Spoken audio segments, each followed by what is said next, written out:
জন্য বৈঠকে এই প্রোগ্রাম আয়োজন করেছে, সেজন্য রুবেল ভাই এবং এই সংগঠনের সাথে যারা জড়িত আছে তাদের প্রতি কৃতজ্ঞতা জানাচ্ছি। স্পেশালি রিন্টু আছে, তার প্রতিও কৃতজ্ঞতা জানাচ্ছি এবং আজ অতিথি হিসেবে যারা এসছেন, আন্তরিক হিসেবে যারা এসছেন, তাদের সবার প্রতি আন্তরিক কৃতজ্ঞতা জানিয়ে আমি শুরু করছি। আমাদের আজ আপনারা দেখতে পাচ্ছেন যে আলোচনার বিষয়টা হচ্ছে দেয়ালে আঁকা বাংলাদেশ। আমরা পথে ঘাটে, ঢাকায় শুধু না, ঢাকার বাইরেও বিভিন্ন জায়গায় যেখানেই আমরা যাচ্ছি সেখানে কিন্তু পথে ঘাটে এই গ্রাফিটির দেখা পাচ্ছি। তো এই লাইটটা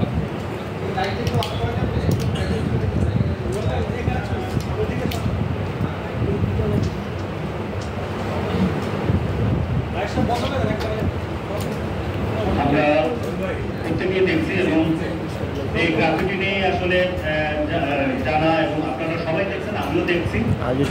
রেডি করে রাখবেন না, আগ্রহ হলো সেটা আমরা একটু এগিয়ে যাই। আমাদের আজ বিষয়টাই হচ্ছে যে দেয়ালে আঁকার নতুন বাংলাদেশ। এবং আপনারা জানেন যে জুলাই বিপ্লবের পরে বাংলাদেশের যে আমাদের তরুণরা, যাদের মধ্যে জেনজি বলছি মূলত, তারা কিন্তু একটা ব্যাপকভাবে সারা বাংলাদেশ জুড়েই কিন্তু ছবি আঁকার চেষ্টা করেছে। এবং আমার পক্ষে যেটা হয়েছে যে আমি ঢাকার বাইরেও আমার যাওয়ার সুযোগ হয়েছে, রংপুর থেকে শুরু করে মহেশখালী পর্যন্ত, এবং সেখানে বিচিত্র জায়গায় বিভিন্ন রকমের গ্রাফিতি দেখা গেছে। অনেকে প্রথমে হয়তো ভেবেছেন যে একই রকম গ্রাফিতি কি সব জায়গায় কিনা। বাস্তবতা হচ্ছে এলাকা ভেদে এর মধ্যে কিন্তু অনেক পার্থক্য আছে। কিছু কিছু একই জিনিস একই রকম এঁকেছে, কিন্তু আমার এলাকা ভেদে তাদের মধ্যে এর মধ্যে অনেক ধরনের নতুনত্ব আছে। তা আমরা একটু সেই ভাষাটাই বুঝতে যাই, কারণ আমরা জানি যে এটা 36শে জুলাই তারা বলছি যে আন্দোলনের যে সমাপ্তির দিন 36শে জুলাই, সেদিন একজন রিক্সা চালক পুরোনো ঢাকায় আমাকে জিজ্ঞেস করছিলেন যে স্যার 36শে জুলাই কেন হয়েছে। তো তাকে ব্যাখ্যা করতে হলে যে যেহেতু আন্দোলনটা জুলাই মাসে শুরু হয়েছিল এবং আমাদের তরুণ যারা ছিলেন, যারা এই নেতৃত্বে শুরু করেছেন, এখানে বলে রাখা ভালো যে দীর্ঘ এই আন্দোলনে কিন্তু সব ধরনের মানুষেরই অংশগ্রহণ ছিল এবং শেষ পর্যায়ে এসে তরুণরা এর ক্যাটালিস্টের ভূমিকা পালন করেছেন এবং তারা কিন্তু নেতৃত্বটাকে খুবই সুন্দরভাবে এগিয়ে নিয়ে গিয়েছেন। এবং তারা ঠিক করেছিলেন যে জুলাই মাসের মধ্যে এটা শেষ করতে হবে। অর্থাৎ জুলাইয়ের এটা যদি আরো সময় লাগতো তাহলে 36শে জুলাই থেকে 50শে জুলাই হতে পারে, অর্থাৎ এই জুলাই মাসই থাকবে। এটাই হচ্ছে মূল বিষয়। তো আমার কাছে এই থিমটা খুবই ভালো লাগলো যে এইভাবে চিন্তা করা আসলে আমাদের পক্ষে সম্ভব না। এবং আমি যেটা হচ্ছে আগে বলে নিই, আমি পেশায় সাংবাদিক, ফটোগ্রাফি এটা শখ করে করা, এবং মূল বিষয়টা হচ্ছে এই জেনজিদের নিয়ে আমার খুবই আগ্রহ। কারণ এরা হচ্ছে এই সময়ের সবচেয়ে ট্রমাগ্রস্ত বলতে পারি, কারণ হচ্ছে তাদের উপর এত ঝড় দিয়েছে, বিশেষ করে এই জেনারেশনের উপর বছরের পর বছর নানান ধরনের কিন্তু মানসিক এক ধরনের সমস্যার মধ্যে দিয়ে আমরা ফেলে দিয়েছি তাদেরকে। তাদের উপর দিয়ে করোনার সময় স্পেশালি আপনার 2টা বছর তাদের শিক্ষা জীবন থেকে কিন্তু হাওয়া হয়ে গেছে। আমি দেখেছি যারা কলেজে ভর্তি হয়েছে করোনার সময়, তারা কলেজ লাইফটাই বুঝতে পারলো না, ইউনিভার্সিটিতে উঠে গেছে। অর্থাৎ 2 বছর কিন্তু নাই তাদের জীবনে। এরকম করোনার সময়টা গেল। ওই সময় রাউজানে একজন শিক্ষকের সাথে আমার কথা বলার সুযোগ হয়েছে। তিনি তখন বলছিলেন যে আসলে স্টুডেন্টরা ক্লাসে ঢোকার পরে যে দাঁড়াতে হয়, শিক্ষক ঢোকার পরে যে দাঁড়াতে হয়, সেটাও ভুলে গিয়েছে। কারণ 2 বছর তো তারা দাঁড়ায়নি, তারা তো অনলাইনে ক্লাস করেছে। এইটা শুধু না, এটা ছোট্ট একটা বিষয়। এর বাইরেও নানানভাবে কিন্তু তারা আমাদের এখানে মানসিকভাবে নানানভাবে আমরাই কিন্তু সুযোগ করে দিতে পারিনি, আমরাই তাদেরকে নানা প্রতিবন্ধকতার মধ্যে ফেলেছি। আমরা তাদের একাডেমিক যে শিক্ষা ব্যবস্থা সেটারই পরীক্ষা নিরীক্ষা করেছি। এবং সর্বশেষ এই জুলাই আন্দোলনে তারা যেভাবে অংশ নিয়েছে, এটা একটা বৈপ্লবিক অংশগ্রহণ। এবং আমরা মনে করি যে এই আন্দোলনের মধ্য দিয়ে আমাদের দেশের যে তরুণ সমাজ, তাদের একটা নতুন আবির্ভাবের ঘটনা ঘটছে। আমরা সেটাই দেখতে পাচ্ছি। আমরা শুরুতেই যারা শহীদ হয়েছেন, যারা আহত হয়েছেন এবং যারা নানানভাবে ক্ষতিগ্রস্ত হয়েছেন, তাদের প্রতি কৃতজ্ঞতা প্রকাশ করছি, আমাদের শ্রদ্ধা প্রকাশ করছি, তাদের আত্মার শান্তি কামনা করছি। এই ছবিটা এখানে বলে নিই যে এই ছবিগুলো সবই আমার তোলা, এবং এই ছবিটা তুলেছিলাম আমি 3 তারিখে। এটা চারুকলার গেটের সামনে। চারুকলার গেটের সামনে হঠাৎ করে দেখলাম যে RIP লেখা এবং এইরকম কিছু ফুল ছিল। এই ভদ্রমহিলা অনেকক্ষণ পরে এসে এই ফুলটা দিচ্ছেন, তখন আসলে ফুল দিতেও অনেকে ভয় পাচ্ছিলেন, কিন্তু এই সাহস করে তিনি তখন এই ফুলটা দিচ্ছেন। আমার কাছে এটা খুবই একটা অসাধারণ মনে হয়েছিল এই কারণে যে এই অবস্থায় আমরা কিন্তু শ্রদ্ধাটা জানাচ্ছি। আজ আমরা জানি যে আজ 8 তারিখ, আগামী 16 তারিখ বর্তমান সরকারের 100 দিন মহাবিশ্বে কিন্তু একটা সরকারের প্রথম 100 দিনকে নানানভাবে আলোচনায় নিয়ে আসে। তো এই 100 দিনে আমরা কিন্তু অনেক কিছু ঘোষণা পেয়েছি, কিন্তু যারা শহীদ হয়েছেন তাদের স্মৃতি, তাদেরকে আমরা যদি তাদের জন্য একটা স্মৃতি স্মারক নিউজিল্যান্ড ঘোষণা এসছে, কিন্তু একটা স্থায়ী বা অস্থায়ী স্মৃতি স্মারক আমাদের কিন্তু প্রয়োজন, যেখানে অন্তত তাদের প্রতি আমরা আমাদের শ্রদ্ধাটা জানাতে পারি। এটা যারা দায়িত্বশীল আছেন তারা এটা বিবেচনা করতে পারেন, কেননা আমরা শহীদ মিনারে যাই 52 ভাষা আন্দোলনে যারা আছেন তাদের যারা শহীদ হয়েছেন তাদেরকে শ্রদ্ধা জানাতে, এবার যারা শহীদ হয়েছেন তাদেরকে শ্রদ্ধা জানাতে আমরা কোথায় যাব? তাদের জন্য কি কোনো আলাদা কোনো স্মৃতিস্তম্ভ তৈরি হবে কিনা সেটাও কিন্তু বিবেচনা করার প্রয়োজন। আমরা এগিয়ে যাই। আমরা বলছিলাম যে 36শে জুলাই, এটা তো আমরা সবাই জানি। তো এই জিনিসটা আসলে তারা একটা ক্যালেন্ডারের মতো করেছে। 36টা দিন কিভাবে এসছে, 1, 2, 3, 4 করে এভাবে জুলাই মাসে দিয়েছে, এবং কোন দিন কোন ঘটনাগুলি, বড় বড় ঘটনাগুলি ঘটেছে এই ব্যাপারগুলো কিন্তু তারা দিয়েছে। এই ছবিটা রংপুরের, এখানে আবার ওরা ক্রিয়েটিভিটিটা এরকম যে তারা নিচ থেকে শুরু করেছে, অর্থাৎ নিচের 1, 2, 3, 4 করে যাচ্ছে, আস্তে আস্তে উপরে 32 পর্যন্ত, তারা 36 পর্যন্ত ওখানে গিয়েছেন। আমরা দেখতে পাচ্ছি যে প্রত্যেকটা ডেটে তারা কোন ঘটনা ঘটেছে সেই ঘটনাগুলোতে তারা এখানে বর্ণনা করেছে। 36শে জুলাই এমনভাবে ঢুকে আছে মানুষের মনে বা তরুণ সম্প্রদায়ের মনে, তারা কিন্তু যেখানে পাচ্ছে সেখানে 36 টাকা লিখছে। এখানে একটা পাইপের মধ্যে সেখানেও কিন্তু 36শে জুলাই লেখা দেখা যাচ্ছে। এখন এই তরুণদের সম্পর্কে কিছু তথ্য দিয়ে নেই, এটা গত বছরের প্রথম আলোর তথ্য।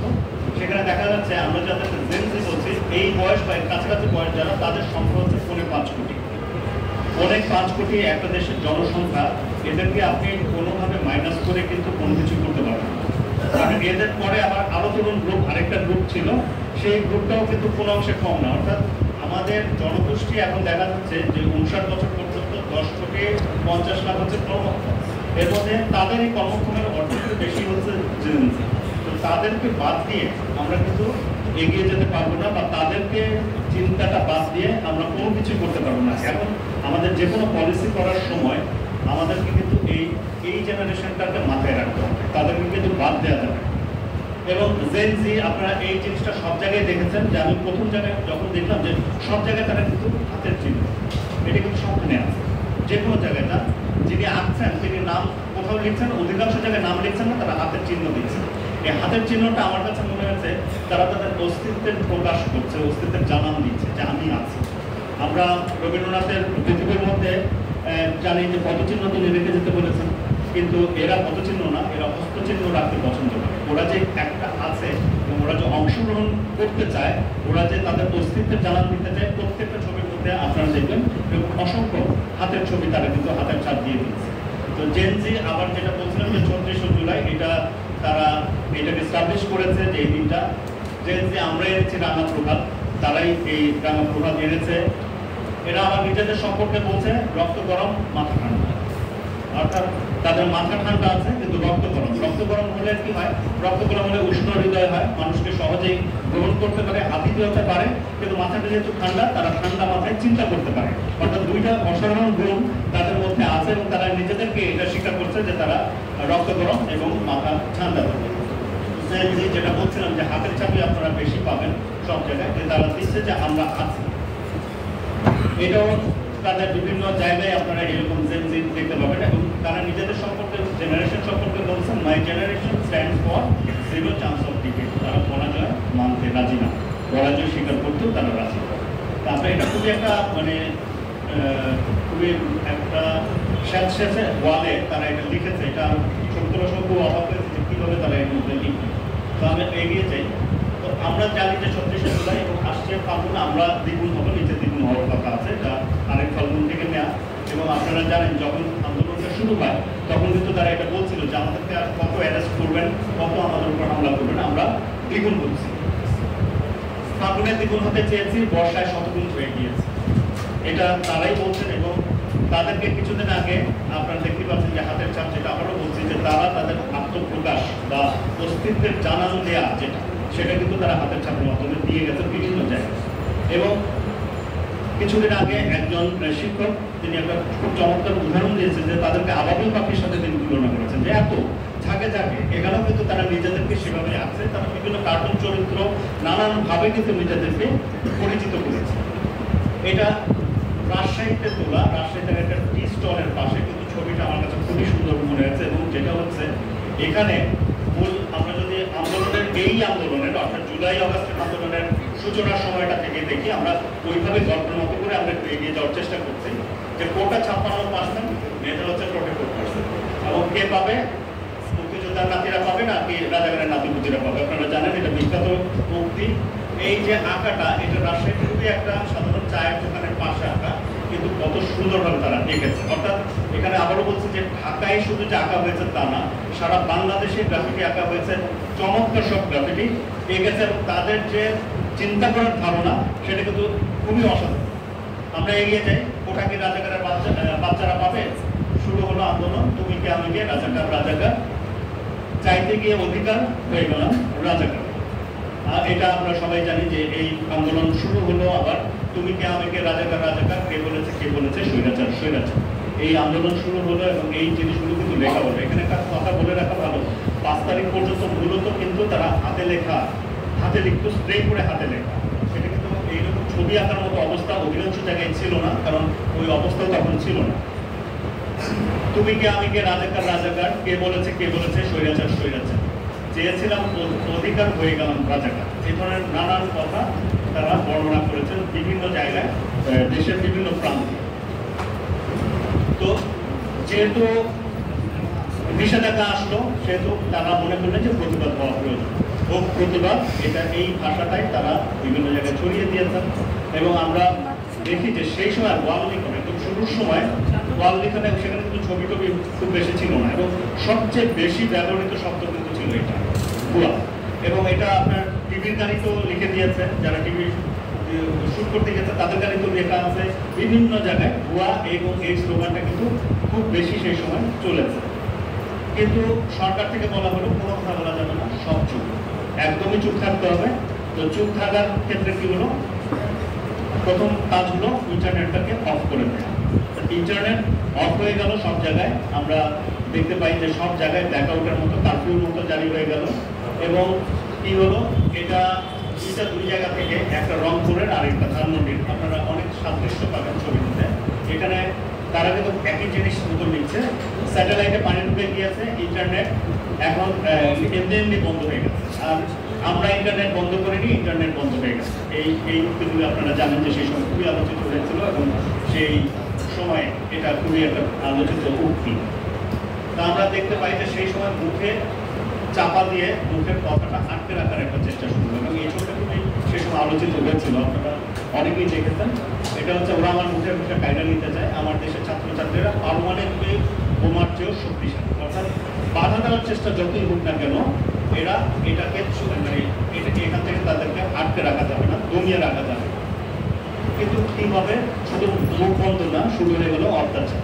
এই ফ্যাসিস্টের এই মেয়েটির উপর, যে ছাত্রীটির উপর যে অত্যাচারের ছবি, এটা ব্যাপকভাবে আলোচিত হয়। এবং এটা কিন্তু এই ছবিটা মহেশখালী থেকে তোলা। তো সেখানে এখানেও কিন্তু এই জিনিসটা ছড়িয়ে গেছে। অর্থাৎ এইবারের আন্দোলনের যে বিষয়টা, নর্মালি 90-এর আন্দোলনে আমরা তখন মাত্র কলেজে ভর্তি হয়েছি, সেই সময়টায় আমরা দেখছি যে মূলত শহর কেন্দ্রিক ছিল। এবার কিন্তু আন্দোলন বা আন্দোলনের যে প্রভাব, সেটা একদম গ্রামে পৌঁছে গেছে, এবং গ্রাসরুট লেভেলেও কিন্তু পৌঁছে গিয়েছে। তো আমরা এখানে দেখতে পাচ্ছি যে প্রতিটি ছাত্রের রক্তের হিসেব দিতে হবে, অর্থাৎ তাদেরকে মারা হচ্ছে, কিন্তু এই রক্তের হিসেব তারা কিন্তু চাচ্ছে। রক্তাক্ত জুলাই, যেটা আমরা দেখতে পেয়েছি যে রক্তের মানে বন্যায়, এটা নানানভাবে আমরা এই দৃশ্য সারা বাংলাদেশে বিভিন্নভাবে এসছে। এই সময়টা শুরু হলো শুধু রক্তাক্ত করা না, এখানে হলো যে প্রচুর পরিমাণে গ্রেফতার শুরু হলো। এবং এই বাচ্চাটা, আপনারা জানেন যে এই ছেলেটি তার বোনকে বাসায় তালা দিয়ে রেখে এসেছিল। তো তাকে তখন অ্যারেস্ট করার সময় পুলিশকে সে বলছে যে আমাকে জায়গা দেন, আমার ছোট বোন আছে। এবং এটা কিন্তু একটা পুলিশ বক্সেই আঁকা, এই পাশের যে জানালা, এটা কিন্তু একটা পুলিশ বক্সের মধ্যেই আঁকা আছে। তো সেখানে তারা আবার নিজেদের তুলনা করেছে যে 71-এর সাথে এই ঘটনাগুলো এসছে। আপনারা দেখেন যে তারা লিখছে ঘামে মুখে ঢাকিয়া, এটা 71-এ বলা হয়েছিল, আর এখন বাসায় ছাত্র আছে, এই প্রশ্নটা করা হয়েছে। এবং আপনারা মিরপুর UHS এর একটা ভিডিও অনেকেই দেখেছেন হয়তো, যে বাসায় গিয়ে সেখান থেকে ধরে আনা শুধু না, সেখানে গুলি করার ঘটনাও আমরা দেখতে পেয়েছি। তো সেই চিত্রগুলো কিন্তু এখানে চলে এসছে। When dictatorship is the fact, revolution becomes the right. অর্থাৎ ডিক্টেটরশিপ যখন একটা ফ্যাক্ট হয়ে যায়, তখন রেগুলেশন সেটা কিন্তু এটা অধিকারে পরিণত হয়। এবং এটা কিন্তু আজকের কথা না। এবং আমাদের এই দেশের হিস্ট্রিতে আমরা যদি দেখি, আমরা দেখি যে হাজার বছর ধরেই এই অঞ্চলের মানুষ কিন্তু এই বিপ্লবী বা এই রেবেল বা এই যে প্রোটেস্ট করার বিষয়টা সেটা কিন্তু সবসময় আছে। আমরা 71-এ দেখেছি, 90-এ দেখেছি, 71-এ দেখেছি, 52-তে দেখেছি, এবং ব্রিটিশ আমলে আপনারা অনেকেই জানেন যে ব্রিটিশ আন্দোলনের সময়, সেই সময় কিন্তু এই প্রতিরোধের আন্দোলন এটা কিন্তু চলেছে। শুধু তাই না, আমরা যদি আরো আগে দেখি, আমরা প্রত্যেকটা যুগে কিন্তু মুঘলদের আমলেও দেখি, সবখানেই কিন্তু এই অঞ্চলের মানুষ সবসময় কিন্তু প্রতিরোধ তৈরি করেছে। ইভেন আমরা যদি আরো আগে চলে যাই, আমরা যদি আলেকজান্ডারের সময় দিয়ে চলে যাই, সেখানেও আমাদের পূর্বপুরুষ যারা ছিলেন, গঙ্গারিনদের যারা পূর্বপুরুষ ছিলেন, তারা কিন্তু আলেকজান্ডারের বিরুদ্ধে যে অবস্থান নিয়েছিল, আলেকজান্ডার কিন্তু ভয়ে আর এই অঞ্চলে আসেননি। অর্থাৎ প্রতিরোধ করার যে ক্ষমতা, যে বিষয়টি, সেটি কিন্তু আমাদের মধ্যে ভেতরেই আছে। এখানে এইবারের আন্দোলনে একটা বড় বিষয় ছিল যে নারী মেয়েদের অংশগ্রহণ, এটা বিশালভাবে হয়েছে এবং ছোট ছোট মেয়েরাও কিন্তু বাসা থেকে বের হয়ে গেছে। চিৎকার করো মেয়ে, দেখি গলা কত যায়, কত দূর যায়, এই ধরনের নানান কথা আছে। এবং মেয়েরা এটা একটা ব্যাপকভাবে কিন্তু এই আন্দোলনকে তারা কিন্তু নেতৃত্ব দিয়েছে। আওয়াজ ওঠা, কথা কো, আওয়াজ ওঠা পরবর্তীতে আপনারা জানেন যে একটা র্যাপ সং হয়েছিল এবং হান্নান এই গানটা গেয়েছিলেন, এবং হান্নানের গানটি কিন্তু খুব বিখ্যাত হয়েছিল। এবং হান্নানকে কারো গানের জন্য কোনো মানুষকে রিমান্ডে নিয়ে যাওয়া যায়, এটা কিন্তু এইবারে আমরা প্রথম দেখলাম যে একজন একটা গান গেয়েছেন, সেজন্য তাকে ধরে নিয়ে রিমান্ডে নিয়ে যাওয়া হয়েছিল। এবং কথা কো, এই দুটো কিন্তু খুবই আলোচিত গান।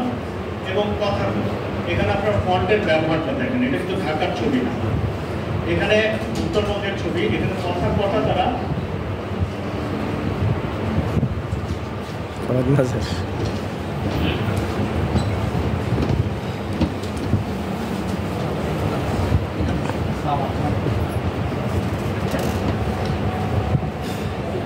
এটা শেষ।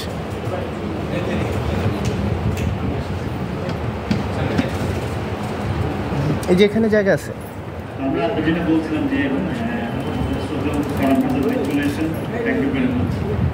আমরা যেটা বলছিলাম যে কথা এখানে দেখেন কটা আবার একটু অন্যভাবে তারা লিখেছে, অর্থাৎ সব জায়গায় তাদের একটা ক্রিয়েটিভিটির ছাপ কিন্তু রাখার চেষ্টা তারা করেছে সবখানে।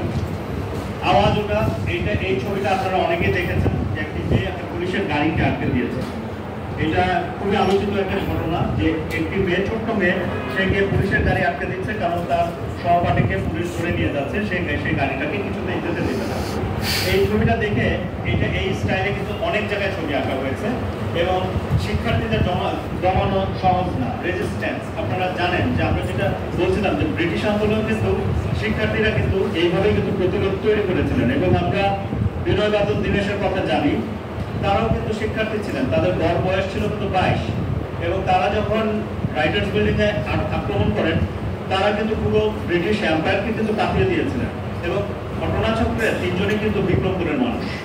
তো এই যে প্রতিরোধ করার ক্ষমতা, এইটা আমাদের এই অঞ্চলের মানুষের একদম হৃদয়ের ভেতরের অংশ।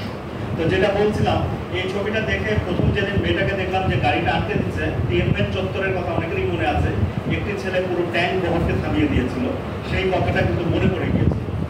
তো আমরা এগিয়ে যাই, এটা একই স্টাইলে, কিন্তু এখানে পুলিশেরই একটা বক্সের মধ্যে এই ছবিটা আঁকা। তাদের নান্দনিক ব্যাপারটা কত সুন্দর হয়েছে, এই জিনিসটা একটু দেখেন যে সেখানে পুলিশের গাড়ির যে খাঁচা এবং সত্যিকারের খাঁচা, দুইটার সাথে তারা কিন্তু মিলিয়ে দিয়েছে। লেখাটা যেটা বলছিলাম যে যেখানে পেরেছে সেখানেও লিখেছে, রিক্সার মধ্যেও লেখা হয়েছে বাংলাদেশ সবার, স্বৈরাচার চলবে না। তারপর আমরা আবু সাইদের কথা সবাই জানি, বাংলাদেশের বুকে নেমেছে হাজারো আবু সাইদ। আবু সাইদের মৃত্যুর বিষয়টা আমাদের সবার মধ্যেই কিন্তু আলোড়ন তুলেছিল এবং বুকের ভেতর অনেক ঝড়, বুক পেতেছি গুলিত, এই কথাটা কিন্তু ব্যাপকভাবে সেই সময় আলোচিত হয়েছে। তো আবু সাইদ যেখানে মারা গিয়েছিলেন, সেই জায়গাটায় আমার যাওয়ার সুযোগ হয়েছে। তো প্রথমে আমি খুঁজে পাচ্ছিলাম না যে কোন জায়গাটায়, পরে দেখলাম যে ঠিক যে জায়গাটায় আবু সাইদ দাঁড়ানো ছিলেন, রংপুরে, এটা রোকেয়া ইউনিভার্সিটির ঠিক উল্টো দিকে গেটের কাছে, সেখানে সবুজ রঙের কিন্তু একটা ম্যাপ আঁকা, এবং এখানেও কিন্তু লেখা বুক পেতেছি গুলি করে। অর্থাৎ আবু সাইদ যেখানটায় মারা গেছেন, ঠিক সেই জায়গাটাও তারা কিন্তু তার প্রতি শ্রদ্ধাটা জানিয়েছেন এবং বুক পেতেছি গুলি কর, এই কথাটাও লেখা আছে। ঠিক আবু সাইদকে যেখানে যেখানে তিনি গুলি খেয়েছেন, তার উল্টো দিকে এই রংপুরের ভাষায় লেখা আমার বেটা মারলু কেন। অর্থাৎ আমার ছেলেকে কেন মানাবো, এই কথাটা তারা কিন্তু লিখেছে। এবং এটা হচ্ছে উত্তরবঙ্গের আরেক জায়গার ভাষা, যে চাকরি এটার অর্থ হচ্ছে চাকরি দেশ নাই দেশ নেই, মানে চাকরি দিব না না দিস আমার সঙ্গে মূল্য কেন, অর্থাৎ চাকরি দেন নাই এতে কোনো সমস্যা নাই, কিন্তু আমার ছেলেটাকে কেন মারবে, এই হচ্ছে মায়ের বক্তব্য। সেটাও কিন্তু তাদের এটা এসে, এটা দিনাজপুরের কোটা তুই নে আমার ভাইকে ফিরিয়ে দে। অর্থাৎ যখন ছাত্ররা মারা যাওয়া শুরু হলো তখন কিন্তু এই স্লোগানটা শুরু হলো যে কোটাগুলো তো আমাদের কোটার দরকার নাই, আমাদের ভাইকে ফিরিয়ে দিতে হবে। এই যে আন্দোলন শুরু হলো, আবারও বলছি যে সেই সময়টাতে ছবি আঁকার মতো অবস্থা ছিল না, হাতে লেখার অবস্থা ছিল। এবং হাতে লেখা অবস্থায় প্রথম যে বেশি লেখা হয়েছে সেটা হচ্ছে ছাত্র খুনি হাসিনা, খুনি হাসিনা। এই শব্দগুলো কিন্তু বেশি আমরা বিভিন্ন জায়গায় দেখতে পেয়েছি। আর কত রক্ত হলে তুই থামবি, এটা সেই সময়েরই লেখা। এই ধরনের লেখা কিন্তু প্রচুর আছে এবং ওই সময় ছিল, এবং পরবর্তীতে এগুলো মুছে কিন্তু গ্রাফিটি আঁকা হয়েছে। রক্তের বন্যায় ভেসে যাবে অন্যায়, খুনি হাসিনা, এই ধরনের লেখা আমরা দেখেছি বিভিন্ন জায়গায়। এবং এটা হচ্ছে বনশ্রী এলাকার ছবি। এটা হচ্ছে যেদিন পৃথিবীতে তৎকালীন প্রধানমন্ত্রী গেলেন সেদিন আর্মি ব্যাপকভাবে চারদিক ভালো করে রেখেছিল। ওই সময়টাতে এইভাবে তারা লিখে ফেলেছিলেন প্রত্যেকটা ওয়ালে ওয়ালে। বনশ্রীর যে ব্লক বলেন, সি ব্লক বলেন, প্রত্যেকটা জায়গায় ওই এলাকাটা ব্যাপকভাবে কিন্তু আন্দোলন হয়েছে এবং সেখানে কিন্তু এইভাবে লেখা হয়েছে। এবং এখানে প্রতিটা বাড়ির এইভাবে ওয়ালেনগুলোর মধ্যে এইভাবে লেখা হয়েছে গদি 4, 1 2 3 4 হাসিনা, 2 গদি 4, এরকম নানান কথা, স্টেপ ডাউন হাসিনা, এই কথাগুলো কিন্তু তখন ব্যাপকভাবে এখানে ছড়িয়ে পড়েছে।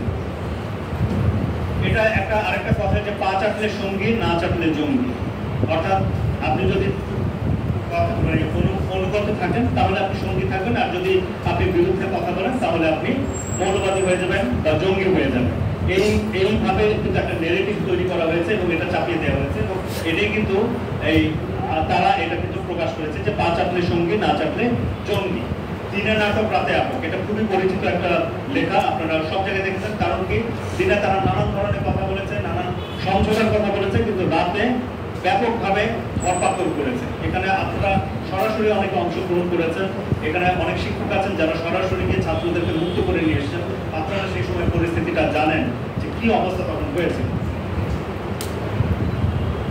লাইলাতুল গুজব, এটা তখন একটা খুবই কমন কথা যে লাইলাতুল গুজব মানে রাতের গুজবের রাত, এবং সোর্স হচ্ছে চালায়াত বা চালাই।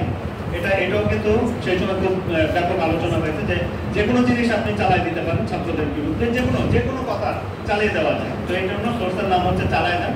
আর লাইলাতুল গুজব হচ্ছে রাতের বেলা যে গুজবটা ছড়িয়ে দেওয়া হচ্ছিল সেটাকে বলা হচ্ছিল লাইলাতুল গুজব। তো এইটা একটা ময়লার গ্রামের পাশে লেখা ছিল, এখানে আমি পেলাম, যেখানে দেখলাম লেখাটা খুব ইন্টারেস্টিং হলো। আজকের লাশের সংখ্যা কত, অর্থাৎ এত লাশ করা করছিল যে তখন তারা এটা। এবং একটা জিনিস আবারও বলতে চাই যে যারা এই জেনারেশনের, তারা কিন্তু সিরিয়াস কথাকেও খুবই হাসির মধ্য দিয়ে বলে এবং খুবই সিম্পল ওয়েতে খুব সিরিয়াস কথা বলে দেয়। এই জিনিসটা কিন্তু আমাদের সবার একটু জানা দরকার। এবং আমি দেখেছি যে তারা কোনো কিছু সিরিয়াস বিষয় কিন্তু খুবই নর্মাল একটা কথার মধ্য দিয়ে বলে দিচ্ছে। আর এটা মনে হচ্ছে যে একটা হাসির বা ফানি বিষয়, কিন্তু সে কিন্তু খুবই গভীর একটা প্রশ্ন করছে যে আজ লাশের সংখ্যা কত। আপনারা জানেন যেভাবে গুলি করা হয়েছে বিভিন্ন জায়গায়, সরাসরি সামনাসামনি গুলি করা হয়েছে স্টুডেন্টদের উপর, গুলি করে গাড়ি থেকে স্টুডেন্টদেরকে ফেলে দেওয়া হয়েছে। এখানে ওই যে হাতের ছাপ, যেটা আমরা বলছিলাম যে তাদের যে আত্মপ্রকাশ বা তাদের যে নিজেদের যে প্রকাশের ভঙ্গি, সেটা কিন্তু এই হাতের ছাপ দিয়ে তারা প্রকাশ করেছে। এই স্নাইপার ব্যবহার হয়েছে, এই প্রথম বাংলাদেশের ইতিহাসে কোনো আন্দোলন দমনের জন্য স্নাইপার ব্যবহার করেছে। এর চাইতে ভয়াবহ বা এর চাইতে মানে অমানবিক ব্যাপার কি হতে পারে আমরা চিন্তা করতে পারি। স্নাইপারের ছবি আমি মাত্র চিত্র পেয়েছি বিভিন্ন জায়গায় ঘুরে, এর মধ্যে একটা এখানে যে স্নাইপার দিয়ে গুলি করা হচ্ছে, খুবই টার্গেট করে, টার্গেট কিলিং বলতে যা বোঝায় সেটা। এটা ছবি, স্নাইপারের ছবি খুবই কম, আমি খুব বেশি পাইনি, আমি দুটো পেয়েছি, সেই দুটো থেকে নিয়ে এসেছি। তো পানি লাগবে পানি, এই কথাটা সবচেয়ে বেশি আলোচিত। আপনার গ্রামে যান, শহরে যান, মফস্বলে যান, সবচেয়ে বেশি লেখা হয়েছে পানি লাগবে পানি। এই মুগ্ধর এই যে কথা, সেই কথাটা আসলে আমাদের এই অঞ্চলের মানুষের অন্যের প্রতি সহযোগিতা করার যে প্রবণতা, সেটাকেও কিন্তু প্রকাশ পায়। অর্থাৎ একজনের বিপদে অন্য যে এগিয়ে আসেন, এটা শুধু এখনকার না, এখনকার মুগ্ধ না, যুগে যুগে আমাদের যত মুক্ত এসছে তারা কিন্তু এই কাজে করে গেছে, তারা কিন্তু অন্যের সাহায্যে নিজের জীবনকে বিকিয়ে দিয়ে গেছে। মুগ্ধর উপর প্রচুর ছবি আছে, প্রচুর অনেকগুলো গ্রাফিক আঁকা হয়েছে, এবং আমরা আগে জানতাম পানির অপর নাম জীবন, এখন জানি পানির অপর নাম মুগ্ধ। এটাও কিন্তু ব্যাপকভাবে বিভিন্ন জায়গায় লেখা হয়েছে। এটা আপনারা জানেন যে রিয়া কোপ নামে একটি মেয়ে, সে খেলছিল ছাদে, তাকে গুলি করে, হেলিকপ্টার থেকে গুলি করে মারা হয়। এই ছবিটা বিভিন্ন জায়গায় বিভিন্নভাবে এসছে, নানানভাবে এসছে। আমরা এটা দেখতে পাচ্ছি যে এটা এক জায়গায় এরকম এসছে। আবার এই ছবিটাও আরেকটা মাত্রা দিয়েছে। আপনারা জানেন যে হেলিকপ্টারটা উঠছে, কিছুক্ষণ পরে বাচ্চাটা নেই কিন্তু পুতুলটা পড়ে আছে, এরকম ছবি আঁকা হয়েছে। তাকে গুলি করা হচ্ছে। এখানে একটা প্রশ্ন করা হয়েছে, আকাশ দেখাও কি দোষ, অর্থাৎ আকাশ দেখা কি দোষ কিনা সেটাও কিন্তু জানতে চাওয়া হয়েছে। খেলতে গিয়ে আর ফিরল না ছোট্ট রিয়া, তো সে খেলতে গিয়েছিল, তাকে হেলিকপ্টার থেকে গুলি করে মারা হয়েছে। এই ঘটনাটা আসলে ব্যাপকভাবে কিন্তু বাংলাদেশের আনাচে কানাচে ব্যাপক প্রভাব ফেলেছিল, এবং আন্দোলন, মানুষের মধ্যে যে ক্ষোভ, এটা এই ঘটনার পরে কিন্তু আরো বেগবান হয়েছে। আমরা এটা দেখতে পাচ্ছি যে নানান ধরনের কথা হেলিকপ্টারের সাথে বলা হয়েছে, bunch of force makes a political party, তারা বলছেন, এবং এই জাস্টিসের বিষয়ে কথা বলছেন, হিউম্যান রাইটস নিয়ে তারা কথা বলছেন। এটা হচ্ছে হাতির ঝিলের একটা ওয়ালের ছবি। এখানে খুবই, আপনারা জানেন এই ধরনের ছবি খুবই নানানভাবে হয়েছে, কিন্তু এই ওয়ালটাতে ছবি তুলতে গিয়ে ইন্টারেস্টিং ব্যাপার দেখলাম যে ওয়ালের মধ্যে এক জায়গায় ইট ছিল, মাঝখানটা ইট ছিল, কিন্তু যিনি ছবি এঁকেছেন তিনি কতটা ক্রিয়েটিভ, আমরা তাদের ক্রিয়েটিভিটিটাও একটু দেখতে পাই এখানে, যে তারা এখানটা এমনভাবে ছবিটা এঁকেছেন, বুকটা এঁকেছেন ঠিক ওই জায়গায়, এবং ওই জায়গাটা ফাঁকা করে দিয়েছেন, অর্থাৎ গুলি একদিক দিয়ে ঢুকে আরেক দিক দিয়ে বেরিয়ে গেছে। এটা কিন্তু কিছুই না, ইটটা কিন্তু ছিল না। অর্থাৎ তাদের ক্রিয়েটিভিটি, যে তারা যে সৃজনশীল কত রকমের চিন্তা ভাবনা করে একটা ছোট্ট বিষয় নিয়ে, সেটা কিন্তু আমাদেরকে খুবই অবাক লেগেছে। আমি আবারও বলছি যে ওদের কাছ থেকে আমি প্রতিদিন শিখছি, মানে প্রতিদিন ছবি তুলতে যাই, প্রতিদিনই কিছু না কিছু শেখার আমার সুযোগ হচ্ছে, যে এরা এত মেধাবী এবং এরা এত সম্ভাবনাময়। তাদেরকে যদি আমরা সুন্দর একটা স্বপ্ন দিতে পারি, তাদেরকে যদি আমরা সুযোগ দিতে পারি, বাংলাদেশের চেহারা কিন্তু তারা চেঞ্জ করে দিবে। নিরাপদ আছিস, পিস্তল ধরে বলছে নিরাপদ আছিস। আপনারা জানেন যে কিভাবে আমাদেরকে এখন অস্ত্র ধরে তারপর বলা হচ্ছে নিরাপদ আছিস কিনা। এইটা কালকে রিক্সাটাকে দেওয়া হয়েছে জাদুঘরের জন্য, তো পাদানিতে ঝুলে থাকা গুলিবিদ্ধ নাফিস তখনও রিক্সা রড করেছে। এই ছবিটা এইভাবে নানা জায়গায় আঁকা হয়েছে। এটা উত্তরবঙ্গ থেকে আমার তোলা। এই ছবিটাতে দেখতে পাচ্ছেন যে এখানে নাফিস পড়ে আছেন, এবং সে সত্যি সত্যি রডটা ধরে আছে, এবং যিনি রিক্সা চালক তিনি তাকে নিয়ে যাচ্ছেন চিকিৎসার জন্য যত দ্রুত সম্ভব। ওই মামা না প্লিজ, এটা একটু আগে জিজ্ঞেস করছিলেন যে একজন, যে ওই মামা না প্লিজ এটা কি? ওই মামা না প্লিজ বলতে হচ্ছে যে জিনিসটা তারা পছন্দ করে না সেটা না করছে, যে এই জিনিসটা আমার পছন্দ না। এটা কখনো পুলিশ গুলি করছে সেটাও তারা বলছে ওই মামা না প্লিজ। পুলিশ গুলি করছে, পুলিশকে মামা ডাকাটা আমরা আবারও বলছি যে এটা কিভাবে হয়, কারণ হচ্ছে তারা আবারও সিরিয়াস বিষয়টাকে খুবই হালকাভাবে তারা করে, কিন্তু তারা কিন্তু মূল বিরোধ করছে যে এইভাবে করা যাবে না। ওই মামার না প্লিজের সাথে কখনো একটা বিড়াল, কখনো দুইটা বিড়াল, এদের আবার কিছু বিষয় আছে, অনেক প্রতীকের ব্যাপার আছে, তারা এই কাজগুলো কিন্তু করছে। এটা হচ্ছে হ্যালো র আইসো, এটা হচ্ছে রকে ফোন করা হচ্ছে আসার জন্য উপরের এই চিত্রে, আর নিচে হচ্ছে চিন্তা বা দুমদুম। এই চিন্তা বা দুমদুম এটা বুঝতে আমার খুব সময় লেগেছে, আমি বুঝতে পারছিলাম না যে কি। তো পরে জানলাম এটা হচ্ছে ছোটা ভীম নামে একটা সিরিজ আছে ইন্ডিয়াতে, এবং সেখানে একটা শয়তান জাদুকর আছে। তো সেই জাদুঘর এই কথাটা সবসময় বলে, তো সেটা আসলে তারা ইন্ডিয়ার সাথে মিলিয়েছে খুবই চমৎকারভাবে। আপনারা দেখতেই পাচ্ছেন যে রয়ের সাথে এবং রকে ফোন করা হচ্ছে যে আসার জন্য, আবার নিচে বলা হচ্ছে, এটা নিচেরটা হচ্ছে যে সে জাদুঘরকে ডাকা হচ্ছে। এটাও একটা কমন কথা, দিল্লি না ঢাকা, ঢাকা ঢাকা, এই কথাটা বিভিন্ন জায়গায় আছে। তো দিল্লি না ঢাকা এটা খুবই সিগনিফিক্যান্ট প্রশ্ন, এবং ঐতিহাসিকভাবে আমরা যদি 2500 বছরের ইতিহাস দেখি, দিল্লি কখনোই কিন্তু ঢাকাকে নিয়ন্ত্রণ করতে পারেনি। তারা কিন্তু অসংখ্যবার চেষ্টা করেছে, অসংখ্য বছরের পর বছর, এবং তাদের কাছে বাংলাদেশ হচ্ছে বা বাংলা অঞ্চলটা হচ্ছে একটা আম্রফল, যেহেতু ওরা খেতে পারে না এই জন্য এটা টপ হয়ে। আমরা মনীষী মনু যিনি ছিলেন তিনি লিখেছিলেন যে অঙ্গভঙ্গ, কলিঙ্গ, মগধ এবং সৌরাষ্ট্র এর মধ্যে কাউকে আসতে না করছে। আবার কে বলছেন যে যদি তোমরা ধর্মের কাজে যাও বা সেখানে আরাধনার জন্য যাও তাহলে যেতে পারবো, এছাড়া যেতে পারবো না। তার মানে এখানে ধর্মের জন্য আসতে হতো, অর্থাৎ এই জায়গাটা আগে থেকেই পবিত্র ছিল। তিনি কিন্তু লেখার মধ্যে সেটা প্রকাশ করে ফেলেছেন। এবং আমরা দেখেছি যে অতীতেও দেখেছি, মুঘল আমলেও দেখেছি, তারা চেষ্টা করেছেন এখানে নিয়ন্ত্রণ আনার জন্য, কিন্তু এখানে কিন্তু নিয়ন্ত্রণ প্রতিষ্ঠা করা সম্ভব না। দিল্লির প্রেসক্রিপশনে কখনোই কিন্তু বাংলা চলেনি, তো অতীতেও চলেনি, কখনোই চলেনি, এখনো চলে না, ভবিষ্যতেও চলবে না, কারণ আমাদের মানসিকতাটাই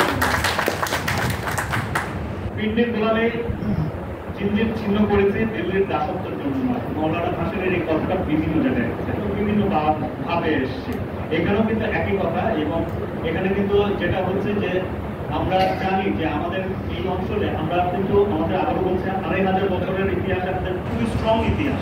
এবং 600 বছর আগে এই সুলতানি আমলে দিল্লির সাথে, দিল্লি যেন আমাদের উপর নিয়ন্ত্রণ করতে না পারে সেজন্য গিয়াসউদ্দিন আজম শাহ চায়নার সাথে খুব ভালো সম্পর্ক তৈরি করে ফেলেছেন।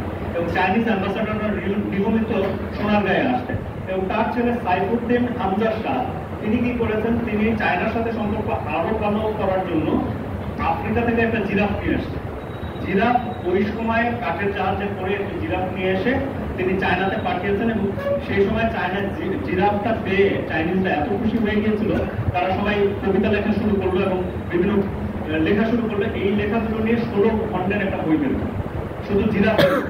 তো আমরা যে ব্রিটিশ পলিসি বলি যে এখন এটা আমাদের আবিষ্কার, আসলে ব্রিটিশ পলিসি 600 বছর আগে আমাদের পূর্বপুরুষরা প্রমাণ করে দিয়ে গেছেন। তবে আমরা আবারও বলছি, এই দেশ ঐতিহ্যের দিক দিয়ে বলেন, সবকিছু দিক দিয়ে কিন্তু আমরা অনেক অনেক উপরে এগিয়েছি। তো পুলিশের কথা আমরা যেটা বলছিলেন মেরে ফেলছে, এটা আপনারা দেখেছেন মিরপুরে এই ঘটনাটা ঘটানোর পর সেই পুলিশ খুব দম্ভ নিয়ে বলছিল, মাইরা তো ফেলছি, এখন কি করবো। এই কথাটা অনেকেরই আপনারা দেখেছেন ভিডিওতে, যে কিভাবে একজন পুলিশ অফিসার কতটা নির্বিকার ভাবে, নির্মম ভাবে এই কথা বলছেন যে মাইরা তো ফেলছি, এখন কি করবো। এই কথাটা আলোচিত হয়েছে। গুলি করি একটা, আহত হয় একটা, একটাই মরে স্যার, বাকি বিচার। অর্থাৎ যখন মৃত্যুটাকে তারা জয় করে ফেলেছে, তারা কিন্তু মৃত্যুকে আর ভয় পায় না। একজন মরেছে, একজনই সরেছে, কিন্তু বাকি কেউ কিন্তু সেখান থেকে সরেনি। এই কথাটাই কিন্তু এখানে প্রমাণিত হয়েছে। রক্তাক্ত বাংলাদেশ, ছিঁড়ে যাবে অন্যায়। এই যে একের পর এক অত্যাচার হলো, হত্যা হলো, তার বিরুদ্ধে কি হলো? আমরা 17 জুলাই এটা ঢাকা ইউনিভার্সিটিতে দেখতে পাচ্ছি। ঢাকা ইউনিভার্সিটিতে বড় ধরনের একটা ব্যাকগ্রাউন্ড সেদিন হয়েছিল, এবং এটা গুরুদুয়ারার সামনের ছবি। এবং ইন্টারেস্টিং ব্যাপার হচ্ছে, প্রচুর জায়গায় কিন্তু গ্রাফিটির ছবি আঁকা হয়েছে, গুরুদুয়ারা কিন্তু কাজ করা হয়। সর্বধর্মীয় যে আমাদের একটা শ্রদ্ধাবোধ, সেটা কিন্তু এগুলো মানে এখন চোখের সামনে আমাদের প্রমাণ আছে।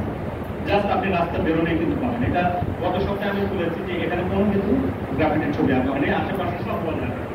অর্থাৎ অন্যের প্রতি শ্রদ্ধা জানানো, এটা আমাদের কিন্তু সর্ব সময় কিন্তু আমাদের হয়েছে। এবং এই ঘটনা আপনারা জানেন যে ডিবি অফিসে আমাদের ছাত্র নেতাদেরকে দিয়ে বাধ্য করে হয়েছিল যে বিবৃতি দেওয়ার জন্য। এই ছবিটা নানানভাবে এসছে, এবং যেটা হচ্ছে যে তারা কিন্তু বন্দুকের মুখে এইভাবে বাধ্য হয়েছিলেন তখন বিবৃতি দিতে। শুধু ঢাকা ইউনিভার্সিটি না, এটা হচ্ছে জাহাঙ্গীরনগরের একটা চিত্র। তার লেখাটা কিরকম, বাস্তব চিত্র অবলম্বন নামে এই ছেলে এবার খুবই আন্দোলনে অগ্রণী ছিলেন, এবং তার গায়ে কতগুলো বুলেট লেগেছে, বুলেটের ছড়া বুলেট লেগেছে 87। এবং এটা কিন্তু জাহাঙ্গীরনগরের গ্রাফিটি না, এটা আঁকা হয়েছে নাটোরে। নাটোর থেকে কালেক্ট করেছি, নাটোর থেকে তুলেছি। তো আপনি বুঝতেই পারছেন যে এরা একাত্ম বক্তা, অর্থাৎ ঘটনা ঘটছে ঢাকায়, কিন্তু তারা কিন্তু নাটোরের যে মানুষটা, সে কিন্তু ফিল করছে এটা আমার ভাই মারা গেছে, অর্থাৎ আমাকে বেরিয়ে আসে। সেটা প্রাইভেট ইউনিভার্সিটির ক্ষেত্রে আমরা দেখেছি, আমরা আসছি সেদিকে। এইভাবে কিন্তু স্টুডেন্টরা জড়িয়ে গেছে। এবং 32শে জুলাই রাজশাহী ইউনিভার্সিটির জন্য আরেকটা ব্যাকগ্রাউন্ডের ছিল, সেখানে কিন্তু ব্যাপকভাবে ধরপাকড় হয়েছে। এটা রাজশাহী ইউনিভার্সিটি থেকে তুলেছি আমি। তো সেখানে ব্যাপকভাবে কিন্তু এই দিনটাতে ধরপাকড় হয়েছে। রাজশাহী ইউনিভার্সিটির ভিসির বাসার সামনে এই লেখা, মেরুদণ্ড সোজা রাখুন, শিক্ষার্থীদের পাশে। ভিসি যতবার বাসা থেকে বেরোন, যতবার তিনি ঢোকেন, ততবার তারা এই লেখাটা দেখবেন। কারণ এমন ভাবে লেখা হয়েছে, এটাকে বাদ দিয়ে ওনার আসলে ঢোকারও সম্ভব ছিল না, বেরোয়াও সম্ভব ছিল। অর্থাৎ মেরুদণ্ড সোজা রাখতে বলা হচ্ছে, শিক্ষার্থীদের পাশে থাকতে বলা হচ্ছে। গুলি করা হচ্ছে, গাড়ি দিয়ে আটক করা হচ্ছে, সবাই পালাচ্ছে। নানানভাবে কিন্তু ক্র্যাকডাউন শুরু হয়েছিল সারা দেশ জুড়ে। এবং আয়নাঘরের কথাটা এসছে, এটা মিরপুর মেট্রো রেলের যে পিলার, সেই পিলারগুলোর মধ্যেও কিন্তু তারা অনেক ধরনের ছবি এঁকেছেন। এটা আয়নাঘরের কথা বলা হয়েছে। যারা 24 তারিখের 24 যেহেতু 24-এর এই বছরের ঘটনা এবং যারা শহীদ হয়েছে বিভিন্ন আলোচনায় শহীদদের নাম কিন্তু এইভাবে তারা স্মৃতি তুলছে। আমরা একটা স্মৃতি স্তম্ভের কথা বলছিলাম, তারা কিন্তু নিজের করে ফেলেছেন। মেধা শহীদ আমরা জানি যে তারা নিজেদেরকে, যেহেতু এটা মেধার জন্য আন্দোলন শুরু হয়েছিল, এটা মেধা শহীদ নিজেদেরকে তারা মেধা শহীদ হিসেবে কিন্তু প্রমাণ করেছেন বা তারা সেটাকে কিন্তু আমাদের সামনে তুলে ধরেছেন। জুলাই গণহত্যা 2024 এটা আমরা জানি যে ব্যাপকভাবে কিলিং শুরু যখন হলো তখন কি হলো, জুলাই হত্যা শুরু হয়েছে, এখন বিচারের দাবিটা ওঠা শুরু হলো। এত মানুষ মারা গেল, সবাই কিন্তু মুখ বুঝে সহ্য করলো, কিন্তু একটা পর্যায়ে গিয়ে কিন্তু আমার নাই। এবার 9 দফা, আপনারা জানেন যে প্রত্যেকেই জানেন যে 9 দফা হলো, কিন্তু 9 দফাটা কিছুদিন পরে কি হলো, 9 দফা থেকে 1 দফায় পরিণত। এবং এটা হচ্ছে পায়ের ছবিটা আমি তুলেছি 3 তারিখে শহীদ মিনারে যেদিন 1 দফা ঘোষণাটা দিল ওই সময়টাতেই তোলা, এবং 1 দফা ঘোষণার পরপরই কিন্তু এই লেখাটা লেখা হয়েছিল, এটা চোখের সামনেই লেখা হয়েছিল ওই সময়। এটা আবার একই লেখা আমি পেলাম এটা রংপুরে, সেখানে 9x1 এটাই সায়েন্স যেহেতু হলো, অর্থাৎ তারা কিন্তু 9 দফা যে 1 দফায় পরিণত হয়ে গেল, এবং এটা সায়েন্স এবং জিত হলো। আবার একটা ধন্যবাদও কিন্তু দিয়ে দিচ্ছে। আবারও বলছি, তারা সিরিয়াস জিনিসকেও কিন্তু হালকাভাবে বলে দিচ্ছে, তারা কিন্তু খুবই খুবই হালকাভাবে কিন্তু তারা বলে দেয়। এবং স্টেপ ডাউন হাসিনা, এটা কিন্তু সব জায়গায় লেখা হয়েছে, হাসিনা তুই কবে যাবি এই ধরনের লেখা হয়েছে। এবং এই আন্দোলনে কিন্তু বহু ধরনের গানের ব্যবহার হয়েছে, গানের লাইন থেকে এসছে শোনো মহাজন আমি নয়তো একজন আমরা অনেকজন, এটা শূন্য ব্যান্ডের গান, আপনারা অনেকেই হয়তো শুনেছেন। এবং এই গানের প্রতিটা লাইন এবারের আন্দোলনে একটা বিপ্লবী সঙ্গীতে পরিণত হয়েছে, যে এইবার একটা মোটামুটি জাতীয় মানে দেশ জুড়ে কিন্তু একটা বিপ্লবী সঙ্গীতে এটা পরিণত হয়েছে শূন্যর এই গানটি। আমার বিচার তুমি করো, তোমার বিচার করবে, এই একই গানের কিন্তু লাইন, এই লাইনটাও কিন্তু প্রচুর ব্যবহার করা হয়েছে। শূন্যর আরেকটি খুবই জনপ্রিয় গান হচ্ছে বেহুলা। বেহুলার একটা লাইন হচ্ছে কালো মেঘের ডুবলো আকাশ, সেটাও কিন্তু তারা নিয়ে এসছে, এবং এটা আবার সেই রিয়াল কাহিনীর সাথে, অর্থাৎ তারা কিন্তু বহু দিকে কিন্তু জানে এবং সেটার সাথে সমন্বয় করা, একটার সাথে যে আরেকটাকে মিলিয়ে দেয়, এটা একটা অসাধারণ ঘটনা তারা ঘটিয়েছে। কত বিপ্লবী বন্ধুর রক্তের রান্না, এটা মুক্তির মন্দিরের সোপানো তলে, এটা ছিল ব্রিটিশ বিরোধী সেই সময় থেকে গান। এই গানও কিন্তু এইবার ব্যাপকভাবে ব্যবহার করা হয়েছে। আমি বলছি শূন্য যেমন ব্যবহার হয়েছে, আবার মুক্তির মন্দিরের সোপানো তলে কিন্তু ব্যবহার করা হয়েছে। তারা কিন্তু সুপ্রভাতে একই গানের লাইন, আপনারা জানেন। এখানে জাদুর শহর, এটা চিরকুটের গান, চিরকুটের গানটাও কিন্তু নানানভাবে ঢাকা শহরকে আঁকা হয়েছে, শহরটাকে আঁকা হয়েছে, অর্থাৎ তারা কিন্তু গানগুলোকেও তার বিপ্লবের অংশ করা হয়েছে। কারণ ওই লৌহ কাপাট, এখানে কিন্তু রক্তের ছাপ দিয়ে দিচ্ছে তারা যে জেলখানার মধ্যে। এবং কাজী নজরুল ইসলামের বিভিন্ন বিদ্রোহী কবির বিভিন্ন লাইন বিভিন্ন জায়গায় ব্যবহার করা হয়েছে। এবং সবচেয়ে মানে আমি অলমোস্ট যে জায়গায় যাওয়ার সুযোগ হয়েছে সব জায়গায় কিন্তু এই ধরনের লেখা আমি পেয়েছি, যেটা কাজী নজরুল ইসলামের কবিতা থেকে গান থেকে তারা নিয়েছে। মুছে যাক গ্লানি, মুছে যাক জড়া, এটাও আপনার ব্যবহার করা হয়েছে এখানে। আমি গানগুলো নিয়ে আসছি, আমাদের জাতীয় সঙ্গীত আমার সোনার বাংলা তোমার ভালোবাসি, সেটাও নিয়ে আসা হচ্ছে। এবং বাংলাকে ধরে রাখা বা ভালোবাসার যে প্রকাশ, এই প্রকাশটাও কিন্তু এখানে তারা নিয়ে এসছে। আরেকটা হিন্দি গান, এটা কিলার হাসিনা, আপনারা অনেক জায়গায় দেখেছেন, অনেক জায়গায় দেখেছেন। তো কিলার হাসিনা কিন্তু 2022 সালে ইন্ডিয়াতে খুবই পপুলার একটা গান, হিন্দি গান, এটা খুবই হিট একটা গান। তো সেই গানটা থেকে কিন্তু নিয়ে এসছে। এবং এই কিলার হাসিনার মধ্যে এখানে কিন্তু লেখা আছে watch the king call for the killer Hasina. এখনো কিং এর ফল হয়নি, তো দেখা যাক কি হয়। কিন্তু কিলার হাসিনার জন্য ফল হলো কি হলো না পরের বিষয়, কিন্তু তারা কিন্তু ওইখান থেকেও এখানে নিয়ে এসছে। তবে আমরা গ্রিক নাটক যারা করেছি তারা নিয়তির পরিহাস বলে একটা কথা, নিয়তির পরিহাস বা এই ধরনের কথা গ্রিক নাটক এটা খুবই বারবার এসছে। এরকম একটি নিয়তির পরিহাস আমি খুঁজে পেলাম গোপালগঞ্জে গিয়ে। গোপালগঞ্জ শহরে কিন্তু কোনো গ্রাফিটি নেই, আমি গলি বিভিন্ন জায়গায় খুঁজেছি, ওখানে কিন্তু গ্রাফিটি নেই। গ্রাফিটি খুঁজে পেলাম কোথায়, সেটা হচ্ছে বঙ্গবন্ধু শেখ মুজিবুর রহমান বিজ্ঞান ও প্রযুক্তি বিশ্ববিদ্যালয়, এবং সেখানে তার ইউনিভার্সিটির ভেতরে সেখানে লেখা কিলার হাসিনা। 3 মাস আগে কেউ এটা বোধহয় চিন্তাও করতে পারবে না যে এইখানে লেখা। এবং এটা শুধুমাত্র গোপালগঞ্জের আক্ষরিক অর্থে আমি বহু রাস্তা ঘুরেছি, গলির ভিতরে গিয়েছি, কোথাও নাই, কিছু নাই, কোনোখানে নাই। কিন্তু ইউনিভার্সিটির ভিতরে একটা জায়গায় থেকে কিন্তু কিলার হাসিনা তারা কিন্তু লিখে রেখেছে, অর্থাৎ সত্য প্রকাশিত হয়েছে। এমন জায়গায় হয় সেখানে কিন্তু সেটা হৃদয়ে গিয়ে জায়গা করে। জাগোবাহী কন্যা সবাই, এটা যেটা বলছিলাম যে আঞ্চলিকতা, এটা হচ্ছে আপনারা জানেন যে আমাদের নুরুদ্দিন, যিনি একজন অসাধারণ বিপ্লবী ছিলেন, তার কথা কিন্তু এখানে এসেছে জাগোবাহী কন্যা সবাই। আমরা নুরুদ্দিনের সারা জীবন যারা নাটকটা দেখেছি বা পড়েছি তারা জানি যে এখানে আমরা এটা কিন্তু দেখতে পেয়েছি। বিকল্প কে, এই প্রশ্নটা এসেছিল যে এত আন্দোলন করতে বিকল্পটা কে?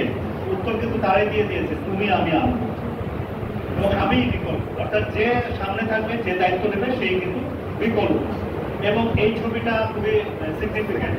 মুক্তিযোদ্ধা, ৭১-এর মুক্তিযোদ্ধা, এখন জেনজি যারা আছে, এখনকার যোদ্ধা যারা, তাদেরকে তার শক্তিটা ট্রান্সফার করছে, তার যে ভেতরের যে পাওয়ার, সেই পাওয়ারটা ট্রান্সফার করে দিচ্ছেন এখনকার জেনজি মুক্তিযোদ্ধা। তারা নিজেদেরকে যে মুক্তিযুদ্ধের উত্তরসূরি ভাবে, সেটা কিন্তু তারা ছবির মধ্যে দিয়ে প্রকাশ করে দিচ্ছে। তারা কিন্তু কথা বলেন। এই করোনার সময় তারা, আমরা অনেক কথা আজে বাজে কথা বলেছি, এই জেনারেশন কথা, তারা বেয়াদব, তারা ফোন ছাড়া কিছু বলে না, তারা সামাজিক না, তারা দরজা বন্ধ করে বসে থাকে, তারা কারোর সাথে কথা বলে না, তাদের সাথে কথা বলা যায় না, ক্যাট করে ক্যাট করে, এরকম নানান অভিযোগ। এই অভিযোগগুলো ছিল দেখেই কিন্তু আমার ইচ্ছা হয়েছে যে আসলে ওরা কি বলতে চায়, ওদের ভাষাটা কি। আমি কিন্তু ছবির কালেকশন করতেও যাইনি, এখানে আর্কাইভ করতেও যাইনি, কিছুই না। আমি শুধুমাত্র ওদের ভাষাটা বোঝার চেষ্টা করেছি যে আসলে ওরা কি বলতে চায়, তাদের ভাষাটা কি। তো এই জেন্স দিয়ে তাদের মধ্যে দেখুন, যখন প্রতিরোধ শুরু হয়ে গেল, চারপাশে আগুন চলে গেছে, অর্থাৎ সে এখন বিপ্লবী এবং তার উপায়ে পুলিশ কঠোর করে পাচ্ছে। এটা হচ্ছে তাদের প্রকাশ শুরু হলো, এবং তারা অতি মানবীয় ক্ষমতার অধিকারী, সেই বিষয়টা কিন্তু এখানে আসছে।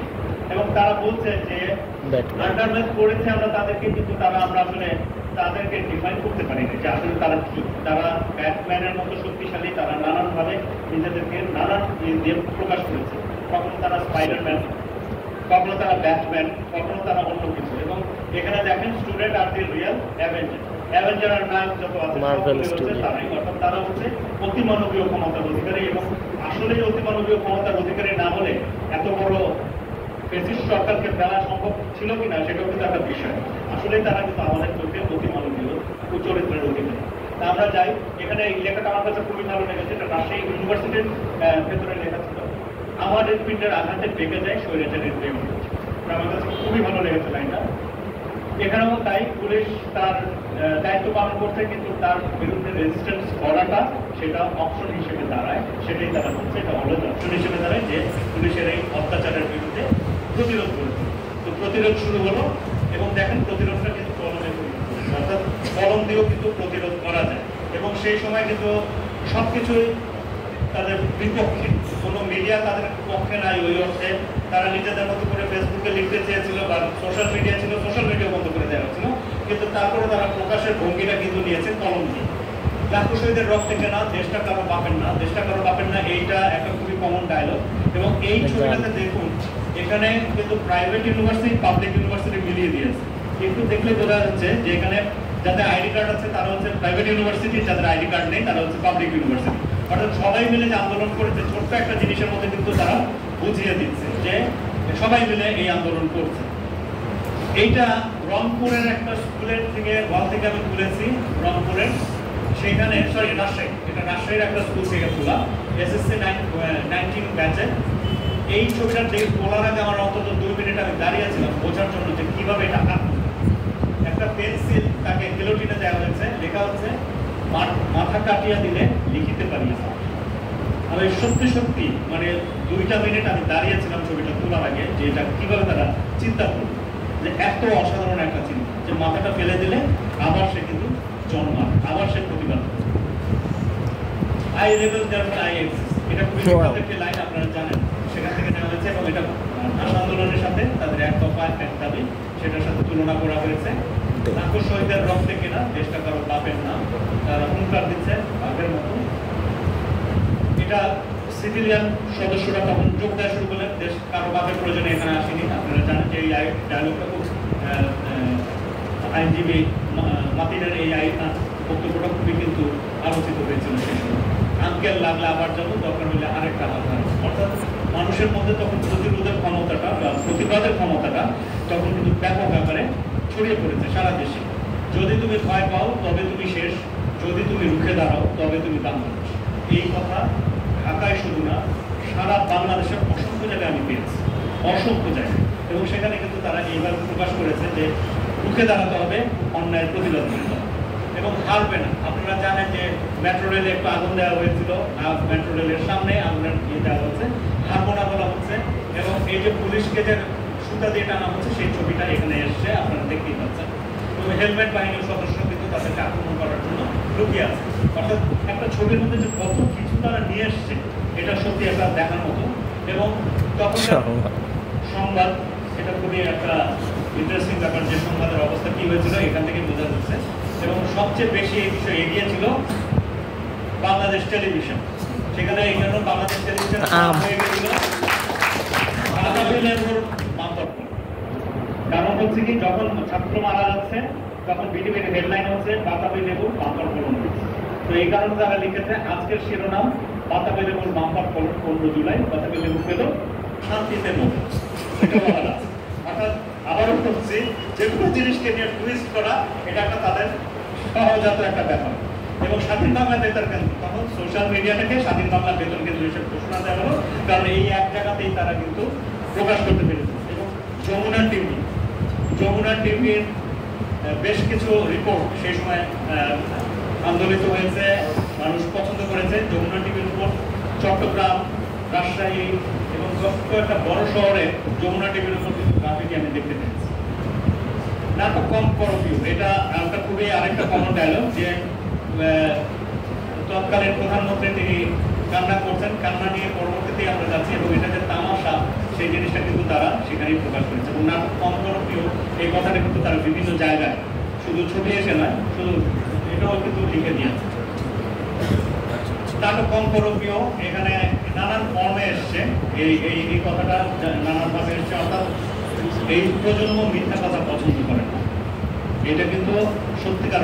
এটা আমরা আবারও বলছি, এই আন্দোলন কোনো কিন্তু কয়েকটা মানুষের আন্দোলন না, সারা দেশের মানুষের আন্দোলন। এবং এই যে তরুণ, 5 কোটি তরুণ ছড়িয়ে আছে সারা বাংলাদেশে, তাদের কিন্তু মনোভাব কিন্তু এই গ্রাফিটির মধ্য দিয়ে ফুটে উঠেছে। এবং তারা কোনো অবস্থাতেই মানুষের কাছ থেকে প্রহসন পছন্দ করে। মেট্রো হারানোয় কুমিরের কাণ্ড, এটা আপনারা জানেন যে তিনি বিটিভিতে গিয়ে এই কথাটা বলেছিলেন এবং কুমির কান্না করছে এবং পিছনে মেট্রো রেলের ছবিও কিন্তু আছে এবং এখানে কান্নার দেওয়া হয়েছে। আর এখানে কিন্তু সত্যি সত্যি কুমির এঁকে দেওয়া এবং সেখানে লেখা হয়েছে স্বজন হারানোর কি ব্যথা সেটা আমি বুঝি। কুমির কিন্তু তবে স্বজন হারানোর কি ব্যথা আমাদের প্রতীকী কুমির বুঝতে পারেন কি পারেন না, তবে অরিজিনালি কুমির কিন্তু হয়তো দুঃখ পেয়েছে তাদের আচরণে। কারণ বাংলাদেশে কুমির নিয়ে একজন মানুষ খুবই ভালোবাসতেন, কুমির নিয়ে ব্যবসা বাংলাদেশে কুমিরের ব্যবসা শুরু করেছিলেন মুস্তাক খান। ফেসবুকে একটা স্ট্যাটাস দেওয়াতে তাকে জেলখানায় নিয়ে মেরে ফেলা হয়েছে। তো কুমিরও আসলে হয়তো কষ্ট পেয়েছে এই ঘটনাটা। এইটা একটা ইলেকট্রিক বক্সের মধ্যে রাস্তার কোনায় এখানে আঁকা, সেখানে তারা লিখছে যে কুইন আন্ডার এস্টিমেটেড আর কনস, অর্থাৎ কুইন তার সৈন্যদেরকে আন্ডার এস্টিমেট করেছে, নিজেদেরকে তারা কিন্তু সৈন্য হিসেবে দেখিয়েছে। এবং এইটা খুবই ইন্টারেস্টিং। এটা রাজশাহীর একটা ওয়াল থেকে আমি তুলেছি। ধোয়া তুলসী পাতা, অর্থাৎ ওই সময়টাতে অনেকেই কোন পক্ষে যাবে নিশ্চিত হতে পারছিল না, যেমন কি ডানে যাবো না বামে যাবো, যদি ডানে যাই এদিকে যাই, আবার যদি পরে সরকার টিকে যায় তাহলে আমার কি অবস্থা হবে, অর্থাৎ আনন্দ পাবো, এইরকম একটা বিষয় তাদের মধ্যে ছিল। কিন্তু তারা বলছে কিছু বিষয় হজম করতে হয় না, অর্থাৎ যে প্রতিবাদ করতে হয় প্রতিবাদের বিষয়টা করতেই হবে। নেপোটিজমের এইরকম ছবি আমি আসলে এই ছবিটা তুলতে গিয়ে আমার অনেকক্ষণ দাঁড়িয়েছিলাম যে এটা কিভাবে তারা চিন্তা করে নেপোটিজমকে নিয়ে, স্বজনপ্রীতি যে তারা পছন্দ করে না, এটাকে কত সুন্দরভাবে তারা এখানে প্রকাশ করেছে। তুমিও মানুষ আমিও মানুষ, তফাৎ শুধু সেটা। এটা স্বাভাবিকভাবে যখন প্রশ্ন এসছে মানুষের সামনে, প্রশ্নগুলো এসছে, তখন কিন্তু এই কথাটা এসছে যে পার্থক্যটা কোথায়। দেশে দেশে পরে সারা বুক টান করে দেওয়া, বুকের ভেতর অনেক ঝড়, বুক বেঁধে চিৎগুলি। এবং আপনারা দেখবেন যে মৃত্যু মারা হচ্ছে কিভাবে, স্প্রে করে মারা হচ্ছে তাদেরকে, তাদের আগুনের মধ্যে, আগুন মানে হচ্ছে জীবন, জীবনটাকে কিভাবে নষ্ট করে দেওয়া হচ্ছে, বন্ধ করে দেওয়া হচ্ছে। কয়টা লাশ খুনেরা কিন্তু অধিকার, এটা হচ্ছে বেগম রোকেয়া ইউনিভার্সিটিতে, সেখানে তোলা এবং সেখানে কিন্তু এই কথাগুলো তারা লিখে রেখেছে। এটা ইন্টারেস্টিং। আপনি এমন একটি জাতির সাথে মিলিত হবেন যারা জীবনের চেয়ে মৃত্যুকে বেশি ভালোবাসে। নিজেদের সম্পর্কে তারা এই কথা বলেছেন, তারা বিশ্বাস করেন, এটা তারা প্রমাণ করেছে। শত শত তরুণদের প্রাণ দিল, তারা কিন্তু প্রমাণ করেছে তারা জীবনের চেয়ে সত্যি সত্যি মৃত্যুকে ভালোবাসে এবং মৃত্যুকে তারা কিন্তু ভালোবেসে বরণ করে নিয়েছে। এবং তারা তাদের অধিকারের জন্য যা করেছে সেজন্য আমরা যারা তাদের আগের জেনারেশন, আমরা আসলে এত সাহস আমরা প্রকাশ করতে পারিনি, আমরা এই কাজ করতেই পারি। তারা কিন্তু আমাদেরকে পথ দেখিয়েছে, এই কথা অস্বীকার করার কোনো সুযোগ নেই যে আমরা যে কাজগুলি কোনোদিনই করতে পারিনি, আমরা কল্পনা করেছি, তারা সেটা বাস্তবে প্রমাণ করে দিয়েছে। স্বাধীনতার সূর্যোদয়, মিছিল ও প্রেম, অর্থাৎ বিভিন্ন কবিতা এসছে, তুমি সাজো ব্যারিকেড আমি বিপ্লব, শেকল বন্ধু গাভের মতো তুমি ভুলে গেছো তোমার মুখটা, অর্থাৎ নিজের আত্মপরিচয়টা, যেটা আমরা বলছিলাম যে আমাদের হাজার বছরের যে পরিচয়, সেই পরিচয়টাকে মুখের ছেড়ে আবারও কিন্তু বেরিয়ে আসার জন্য বলা হচ্ছে। মৃত্যু অথবা মুক্তি অথবা যে ব্যবহারের ছবি দিয়ে তারা করেছেন। এই গ্রাফিটিটাও আমার কাছে খুবই ইন্টারেস্টিং মনে হয়েছিল। মানুষ পানিতে ভিজলে কাপড় বদলায়, ঘামে ভিজলে ভাগ্য বদলায়। ঘামে ভিজলে কিভাবে ভাগ্য বদলায় করবে, একটু ধাক্কা খেয়েছিলাম, পরে মনে হলো যে মানুষ যখন পরিশ্রম করে তখন তার শরীর ঘামে ভেজে, তার তখন ভাগ্যটা বদলেছে। আর লাইনের শেষ কি, রক্তে ভিজলে ইতিহাস, অর্থাৎ পানিতে ভিজলে কাপড়, ঘামে ভিজলে ভাগ্য, আর রক্তে ভিজলে ইতিহাসটা বদলে। এবং সত্যি সত্যি আমাদের ইতিহাস কিন্তু 2024 থেকে কিন্তু বদলে গেছে। স্লেভ ছিল, এখান থেকে সেভ হয়ে গেছে, কিছুই না, একটা এলকে ফেলে দেওয়া হয়েছে। একটা এলকে ফেলে দেওয়ার সাথে সাথে আমরা সেভ হয়ে গেছি। যথারীতি হাতের চাপড় দেখতেই হচ্ছে।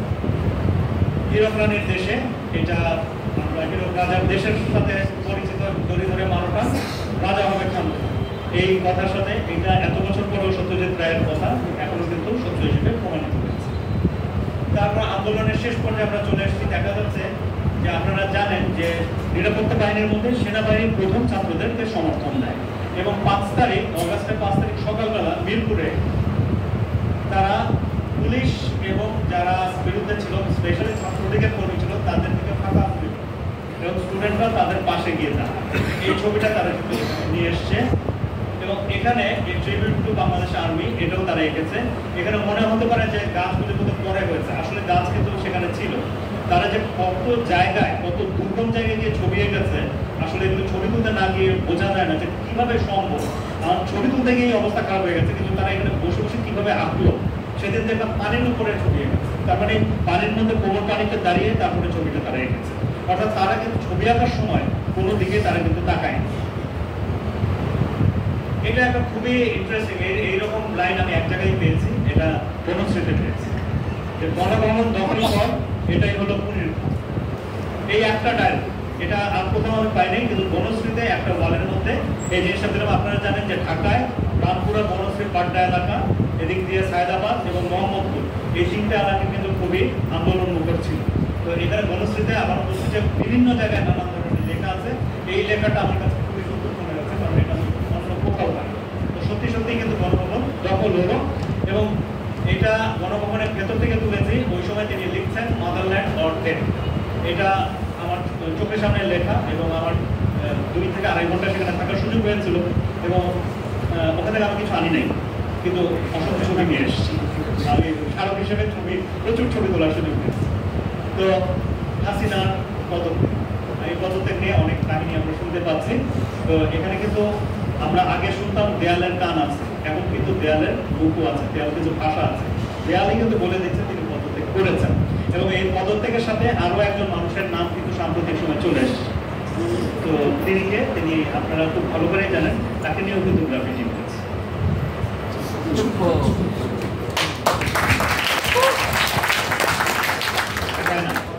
ঢাকায় মানে এবং আপনাদের শুধুমাত্র একটা কথা বলতে চাই যে বাংলাদেশের মানুষ শুধু না, যে কোনো দেশের মানুষ চান যে রাষ্ট্রের যে শীর্ষ পদের ব্যক্তি তিনি যেন তাদের সাথে সততা মেনটেন করেন।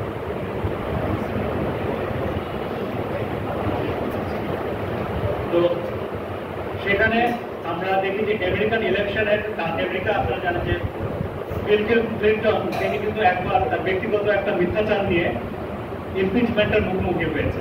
অর্থাৎ মানুষ কিন্তু চায় না সর্বোচ্চ পদে যিনি আছেন তিনি মিথ্যা কথা বলেন। আমার রঙের স্বাধীনতা, আমরা স্বাধীনতার বিষয়টা চলে এসছে, বিজয় উল্লাস তৈরি হয়েছে। এই ছবিটা, স্বাধীনের এই ছবিটা খুবই তাৎপর্যপূর্ণ। এটা স্বাধীনতার পরের, এটা একটা দেয়ালের ডিভাইডারের মধ্যে লেখা, রাস্তার ডিভাইডারের মধ্যে। এটা খুবই ইন্টারেস্টিং লেখা, আমার কাছে খুবই ইন্টারেস্টিং লাগছে। বাবা ওরা কি আমাকেও গুলি করবে, মেয়ে জিজ্ঞেস করছে। বাবা উত্তর দিচ্ছে, না মামুনি, আমরা স্বাধীন। অর্থাৎ একটা বাচ্চার মধ্যে ট্রমাটা যে কিভাবে ঢুকে গেছে সেটা কিন্তু এর মধ্য দিয়ে প্রকাশ পায়। এই আন্দোলন হওয়ার 1.5 মাস পরে ইস্ট ওয়েস্ট ইউনিভার্সিটির বাচ্চাদের নিয়ে, স্টুডেন্টদের নিয়ে আমার একটা সেশন করার সুযোগ হয়েছিল ট্রমা ম্যানেজমেন্ট। সেখানে অনেকে তখনও বলছে যে 1.5 মাস পরেও তারা কিন্তু ঘুমাতে পারে না রাতে। তাদের কাছে ওই কথাটাই মনে হয়। এই ট্রমা ম্যানেজমেন্ট নিয়ে আমরা কি করছি আমরা ঠিক জানি না, যে ট্রমা ম্যানেজমেন্ট নিয়ে আমাদের কোনো উদ্যোগ আছে কিনা। স্পেশালি স্টুডেন্ট যারা আন্দোলনের সাথে ছিল, যাদের চোখের সামনে বন্ধু মারা গেছে, আহত হয়েছে, তাদেরকে নিয়ে আমরা কিছু করছি কিনা সেই বিষয়টা কিন্তু গুরুত্বের দাবি রাখে। রাজাকার, এটা রাজাকে ফেলে দেওয়া হচ্ছে, এবং রাজাকারের প্রসঙ্গ এসছে। আবার রাজাকার এটাও একজন বললেন, ব্যাখ্যা করলেন যে আসলে রাজাটা কার, সেটাও প্রমাণ হয়েছে। তারপর কি হলো, পলাইছে। যিনি লিখেছেন তিনি পলাইছেই লিখেছেন। এবং শেখ হাসিনা পালায় না, এটা আমরা খুব জানি যে বিখ্যাত একটা ডায়লগ। এবং এখানে শাহজাহানপুরের একটা গলিতে 5টা ফোঁটা দেওয়া হয়েছে, 5টা ফোঁটা দিয়ে শেখ হাসিনা লেখা হয়। এখানেও তার কিন্তু ক্রিয়েটিভিটি প্রকাশ পেয়েছে। এই পালানোর দৃশ্য এটা আপনাদের সবারই চেনা, এই সামনেই আঁকা। এবং রুখে দাঁড়ালে হাসিনারও পালা, এবং তিনি পালাচ্ছেন তার বাহিনী নিয়ে, হেলমেট বাহিনী এবং অন্যান্য সবাইকে নিয়ে পালাচ্ছেন। এবং এটা রাজশাহীতে তখন আঁকা হচ্ছিল। এটা হচ্ছে আপনারা জানেন যে আনিসুল হক এবং সালমান রহমান, তাদেরকে তারা নৌকা করে পালাচ্ছে, নৌকায় পানি ঢুকে যাচ্ছে। এই ছবিটা আঁকা হচ্ছিল যে সময় আমি গিয়েছি। তো she has made us fast. পালাতে তারা প্রায় ফার্স্ট টাইম করা হয়েছে, কিন্তু পালিয়ে যাচ্ছেন এবং নামটাও কিন্তু দিয়ে দেওয়া হয়েছে কে পালাচ্ছে। শি হ্যাজ মেড আস পালাতে, তাকে নিয়ে এই ধরনের প্রচুর ডায়লগ আছে। এবং এটা হচ্ছে দরবেশ বাবা রায়নাম। আপনারা এটা হচ্ছে পাশের এই ছবিটা, এটা সংগ্রহিত। আর এটা হচ্ছে আরেক জায়গায় তারা আসলে কীভাবে তারা দেখেছে দরবেশ বাবা নিজের চেহারাটাকে কীভাবে চেঞ্জ করে ফেলেছে। এখানে নানান কার্টুন আঁকা হয়েছে। হাউন আঙ্কেলের হাতের হোটেল খুবই বিখ্যাত ডায়লগ, আপনারা জানেন। এবং হাউন আঙ্কেল, এখানে ময়লা ফেললে আপনি হাউন আঙ্কেল, অর্থাৎ মানে হাউন আঙ্কেল এখন একটা অপবাদের নাম হয়ে গেছে, একটা অপবাদ হয়ে গেছে যে হাউন আঙ্কেল হচ্ছে একটা অপবাদ। এখানে ময়লা ফেললে আপনি হাউন আঙ্কেল। স্বাধীনতা এনেছি সংস্কারওয়ান, অর্থাৎ স্বাধীন হয়েছে এখন সংস্কারওয়ানের কথা হচ্ছে। তো যখন দায়িত্ব চলে আসে, যখন পাওয়ার চলে আসে, তখন কিন্তু দায়িত্বটাও চলে আসে। এই কথাটা কিন্তু তারা বলছে। নতুন আশা সৃষ্টি হয়েছে, স্বাধীনতার সূর্যোদয়, এটা ব্রহ্মবাড়িয়াতে বড়ভাবে আঁকা হয়েছে। এই একই ছবি এটা দিনাজপুর গার্লস কলেজের ওয়ালে আঁকা হয়েছে। এরকম বিভিন্ন জায়গায় কিন্তু এই ছবিগুলো আঁকা হয়েছে। 52 দেখিনি, 71 দেখিনি, 24 দেখেছি। দিলি না অধিকার, হয়ে গেলাম সরকার। এটা যদি এখন যে অধিকারের জন্য আন্দোলন হয়েছিল সেটা হয়নি, কিন্তু তারা এখন নিজেরাই সরকারে পরিণত হয়েছে এবং তারাই এখন চাকরি দেবে ইনশাআল্লাহ। সাদা কালোর তফাৎ বুঝি, খুবই সহজ ভাষায় লেখা, কিন্তু আপনারা তাদের পার্থক্যটা কীভাবে তারা করেছে ছবির যে বিষয়টা দেখতে পাচ্ছেন। এটা একটা চট্টগ্রামের শহরের মধ্যে একটা ডাস্টবিনের পেছনে আঁকা ছবি, অনেক কিছু আঁকা। এর মধ্যে কিন্তু তারা অনেক ক্রিয়েটিভিটির প্রমাণ করেছে।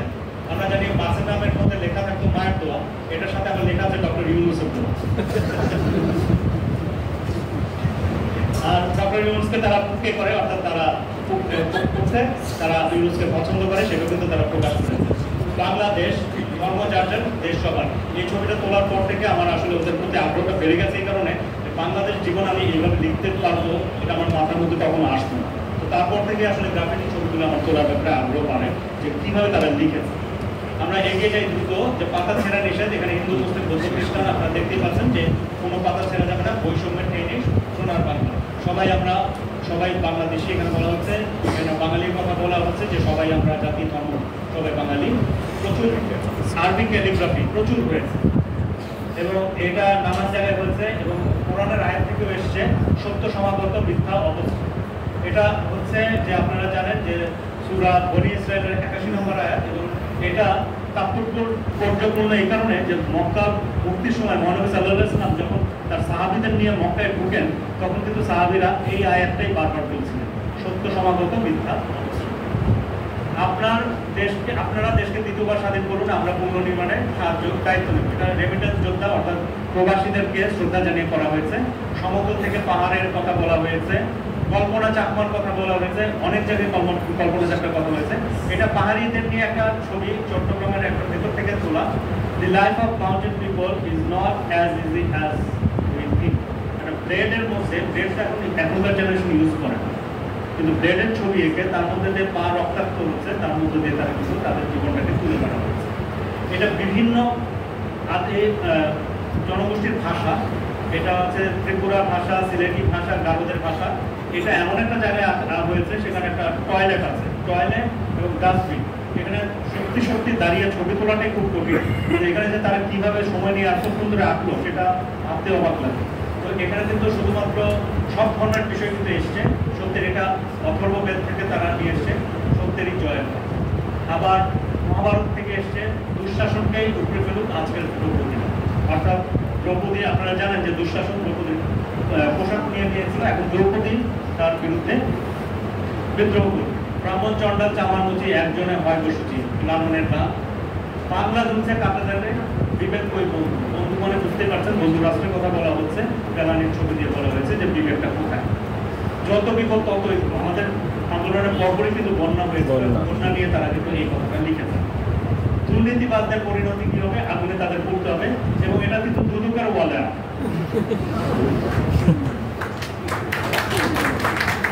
স্টাইলে এটা বুঝতে মাধ্যম বুঝতে অসুবিধা হয়েছিল। এটা কি শব্দ? এটা চট্টগ্রামের শব্দ।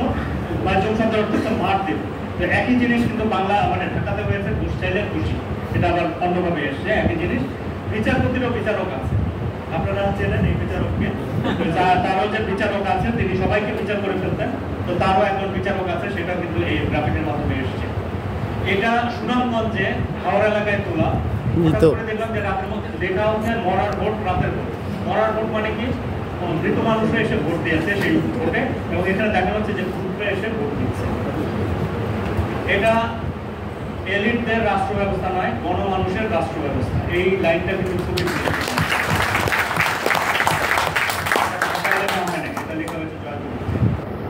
জয়পুরহাটের বাচ্চারা এইভাবে চিন্তা করছে যে এই রাষ্ট্রটা গণমানুষের পাবে এবং এটা এলিটদের রাষ্ট্র। সংস্কার চলছে, সংস্কার চলবে। এটা একটা বাড়ির কাজ চলছে, এটা একটা প্রতীকী ছবি যে সত্যি সত্যি এখানেও সংস্কার চলছে, দেশেও সংস্কার চলছে। চাই বিবেকের সংস্কার, যে কথাটা আমরা বারবার বলছি, সংস্কার হবে। এবং এখন রাজনৈতিক আলাপ জরুরি। রাজনৈতিক আলাপের ব্যাপারে বলা হচ্ছে সবার আগে দেশ, জনগণই বাংলাদেশ। বাংলাদেশের রক্তটা মুছে নতুন সবুজ বাংলাদেশ আবার বের করা হচ্ছে। সেটা বড় হোক, চেপে না। একজন রিক্সা চালকের সন্তান ও প্রধানমন্ত্রী হওয়ার স্বপ্ন থেকে, এটাও একটা খুব কমন বিষয়। নিরাপদ সড়ক চাই, এটার আন্দোলন চলছে এবং তারা নিজেরাই ট্রাফিকিং করেছেন। একজন ভিআইপির জন্য পৃথিবী থামতে পারে। আমরা আগে দেখেছি একজন ভিভিআইপির জন্য 2 ঘন্টা 3 ঘন্টা বসে থাকতে হতো, এটাও কিন্তু তারা নিয়ে এসছে। হর্ন বোধহয় বাজায়, আচ্ছা দেয়ালগুলোতে পোস্টার লাগাবে সে কাবুল কাজ। আমরা এটা খুবই ইন্টারেস্টিং লাইন। আমরা বৈষম্য বিরোধী, ইতিহাস বিরোধী নই। তাদের বিরুদ্ধে যে অভিযোগটা আছে তারা কিন্তু বলে এটা কিন্তু লিখে দিয়েছে। সবাই ইতিহাস পড়ে, ছাত্ররা ইতিহাস পড়ে। এটা যে কত সত্য এটা আমি বুঝি, কারণ আমরা পড়ি আর ওরা করে বলে আমরা এগুলো করতে পারি। তো এটা হচ্ছে সাগররুনি, অর্থাৎ সাংবাদিকদের সমস্যার বিষয়টা নিয়ে এসছে। সব আয়নাঘরের কথাও আসছে, শহর পরিষ্কার করার কথা বলা হচ্ছে।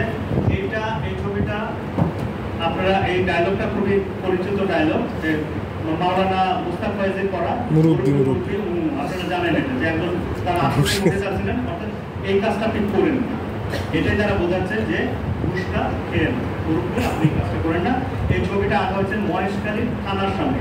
এই ছবিটা তোলার জন্যই আমি মহেশখালীতে গিয়েছিলাম, কারণ এত সুন্দর ছবি আমি এই বিষয়ের উপর আর পাইনি।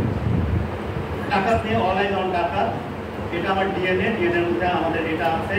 ঢাকার বাইরেও ভাবতে হবে, অর্থাৎ শুধু ঢাকা নিয়ে থাকলে চলবে না। এটা চট্টগ্রামের ভাষায় পিরা ডাকাত 2 ঘন্টে, ডাকাত 2 কোথায় এটা বলতে চাচ্ছে। স্বপ্নের নাটক, নাটকের লোকজন বলছে স্বপ্নের নাটক। তোমরা রবে নীরবে। রাজশাহী দেখুন ম্যাপটার মধ্যে একটু বড় করে দিয়েছে। তারা যে আছে তাদের অস্তিত্বটা জানাচ্ছে। বৈষম্য বিরোধী ছাত্র আন্দোলন লালমনি নাটক, অর্থাৎ প্রত্যেক জায়গায় কিন্তু তারা কিন্তু তাদের নিজেদের অস্তিত্বের জানান দিচ্ছে। এটা হচ্ছে মহেশখালী যে শহীদ হয়েছে তার কথা। ছেলের মৃত্যুর মানে বৈষম্য বিরোধী আন্দোলনে মহেশখালীর প্রথম শহীদ, তার বাবার একটা কথা দেওয়া হয়েছে যে তিনি টাকা নিতে রাজি নন। তারা শুধু বেশি না, আন্তর্জাতিক ক্ষেত্র আছে। আপনারা জানেন যে প্যালেস্টাইন ইস্যু নিয়ে তারা কথা বলছে এবং গাজায় যে হত্যাকাণ্ড হচ্ছে সেটার চিত্র কিন্তু এখানে তারা তুলে ধরেছে। তারা ছবি এনেছে, আপনারা জানেন এটা স্টারি নাইট ভ্যান গগের। ভ্যান গগ বাংলাদেশে এত ভ্যান গগ ছড়িয়ে গেছে, আপনারা বিভিন্ন জায়গায় ভ্যান গগকে খুঁজে পাবেন। শুধু তাই না, ভ্যান গগের সাথে আমার বাংলাদেশের পতাকাও কিন্তু ঢুকে গেছে। এটা যদি ভ্যান গগ জানতেন যে বাংলাদেশে তাকে এত বছর পরে এইভাবে সম্মান দেওয়া হবে, তাহলে হয়তো তিনি কান কাটতেন। তো জেনজি চলছে, আলফা আসছে এবং স্বাধীনতা এনেছি আর এবারানি সভ্যতা। একটা ছেলে বালি নিয়ে খেলছে, এটা বাসাবো এলাকা থেকে তোলা, সেখানে বালি দিয়ে সে একটা ঘর বানাচ্ছে। আমার কাছে মনে হলো সে তার কাজ শুরু করে দিয়েছে। এখন আমরা আমাদের কাজটা শুরু করেছি কিনা, কারণ স্বাধীনতা 2.0 তারা তাদের জেনজি আলফাদেরকে উৎসর্গ করেছে এবং তারা বলছে ভালো মানুষ ভালো দেশ, সর্বভূমি বাংলাদেশ, আমরা অতি ক্ষুদ্র কিন্তু ক্ষুদ্রের মধ্যে সমুদ্র, এবং তারা এই দেশটাকে সবার উপরে দেখতে চায়। তো আপনাদের সবার প্রতি অনেক অনেক কৃতজ্ঞতা। এতক্ষণ দারুণ দারুণ, অসাধারণ। অসংখ্য ধন্যবাদ, কৃতজ্ঞতা মোহাম্মদ ভাই। আপনারা দেখতে পাচ্ছেন যে মোহাম্মদ ভাই